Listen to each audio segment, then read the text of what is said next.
हाय दोस्तों, हूँ छू बारोटीला। આપણે બનાવી રહ્યા છીએ દાળ અને ભાત, ગુજરાતી દાળ।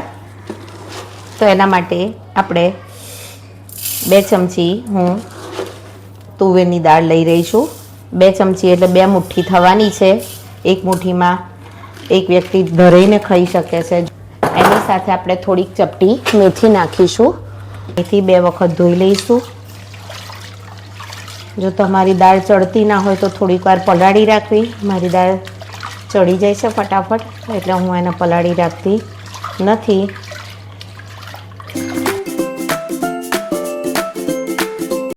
एक टामेटू छे जे हूँ बाफवामां ज नाखी दऊं छुं। चपटी मीठुं नाखी अने एने बाफवा मूकी दईशुं। 4 થી 5 विसल वगाड़ी लईशुं, एने बाफी लईशुं, मीण जेवी करी दईशुं एकदम। स्लाइट हळदर नाखी दईए। આપણે વિસલ બોલાવી લઈશું। આપણી વિસલ વાગી ગઈ છે।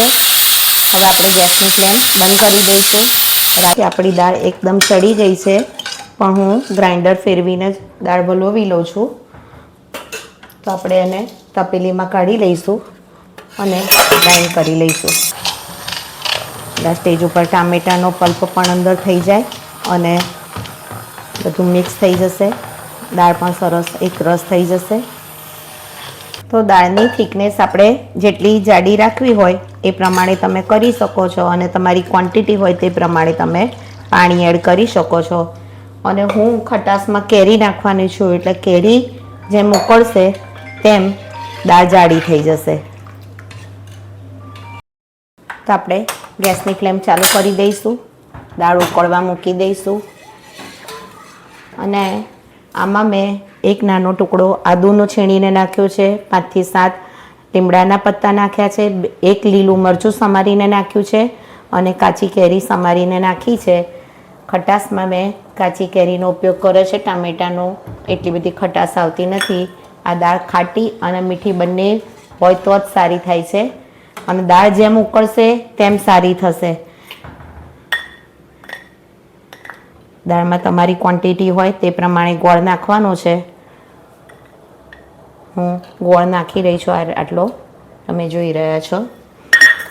हवे आपणे एक वाडकीमां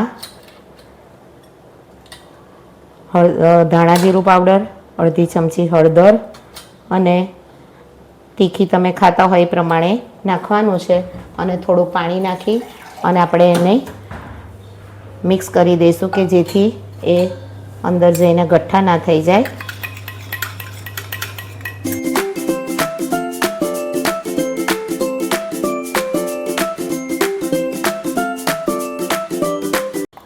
एने आपणे बराबर उकळवा दईशुं अने पछी आपणे एनो वघार करीशुं। जरूर लागे तो तमे चाखी पण शको छो अने सीजन प्रमाणे खटास तमे नाखी शको छो। टामेटानी सीजनमां टामेटानी दाळ बनावी शको, केरीनी सीजनमां केरी अने લીંબુની सीजनमां લીંબુ। पण લીંબુ हमेशा दाळ उकળી गया पछी ज निचोड़, नहीं तो दाळ कड़वाश पकड़ी लेशे। आपणी दाळ उकळवा मंडी छे। आपणे सिंगदाणा पण अंदर नाखी दईशुं, जे गरम पाणीमां ज पलाळेला छे એટલે ચડી જ જવાના છે। વઘાર કરવા માટે આપણે તેલ મૂકીશું।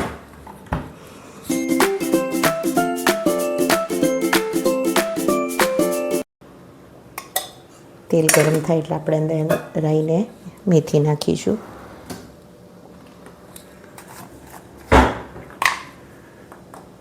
દાળ ઉકળશે તો જ સારી લાગશે।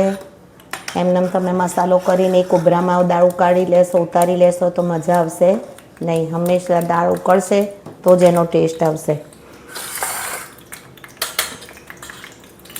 તો આપણે રાઈ નાખીશું, સાથે થોડું જીરું પણ નાખીશું।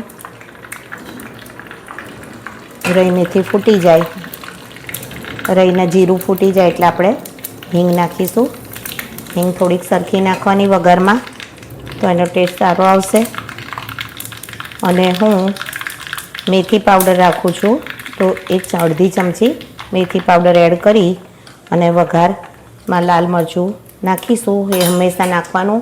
વઘાર કરીને હંમેશા ઢાંકી દેવાનો, જેથી હિંગની સ્મેલ અને વઘારનો ટેસ્ટ સારો રહેશે.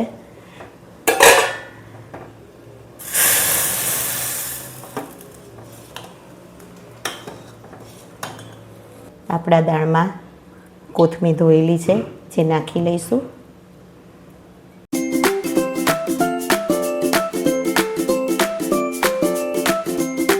તમે જોઈ રહ્યા છો કે ઠીક થઈ ગઈ છે, ઉકળી ગઈ છે, કેરી પણ ચડી ગઈ છે. હવે આપણે દાળનો ગેસ પણ બંધ કરી દઈશું.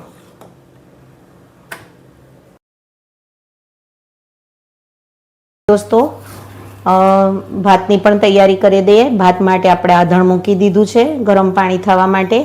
હવે તમારી જેટલી ક્વોન્ટિટી કરવી હોય એ પ્રમાણે કરી શકવાની છે.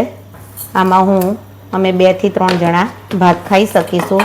તમે જે રીતનો વપરાશ થતો હોય એ રીતનો ભાત મૂકી શકો છો. હલકા હાથે ધોવાના, કારણ કે ભાતની ઉપર, ચોખાની ઉપર જે પડ હોય છે તૂટી જાય, અને ચોખા તૂટી જાય તો મજા આવે નહીં ખાવામાં. એટલે આપણે હલકા હાથે 2 વખત 2 પાણીથી એને ધોઈ લઈશું.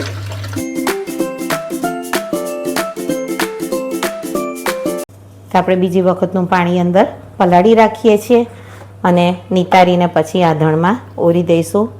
ભાતમાં સ્લાઇટ મીઠું નાખીશું. આપણે આધણ આવવાની રાહ જોઈશું. તો દોસ્તો, આપણું પાણી ઉકળી ગયું છે, તમે જોઈ રહ્યા છો. તો હવે આપણે આ જે ચોખા પલાળ્યા હતા એ ચોખાનું આપણે પાણી કાઢી લઈશું અને એની અંદર ઉમેરી દઈશું. અને આપણે સ્લાઇડ હલાવી લઈશું. જોઈ રહ્યા છો દોસ્તો કે આપણો ભાત ચડી ગયો છે, દબાવવાથી દબાઈ જાય છે. ઓસાઈ દઈશું, નહીં તો પછી ઓસાવામાં મોડું થઈ જશે તો ભાત લંગડો થઈ જશે. એક એક દાણો છૂટો જોઈએ તો આ સ્ટેજ ઉપર ઓસાઈ દેવાનો.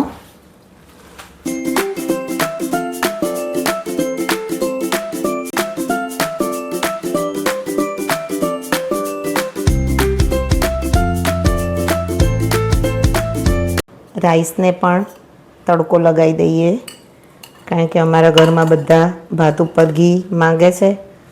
અને આપણે ફક્ત એમાં 2-3 લવિંગ અને એક નાનું તમાલપત્ર અને તોડીને નાખી દઈશું. લવિંગ ફૂટે, તમે જોઈ રહ્યા છો આપણા રાઈસ એકદમ ખીલેલા છે. અને જો તમારે જીરા રાઈસ બનાવવો હોય તો આની ઉપર જીરાનો વઘાર કરી દેવાનો છે.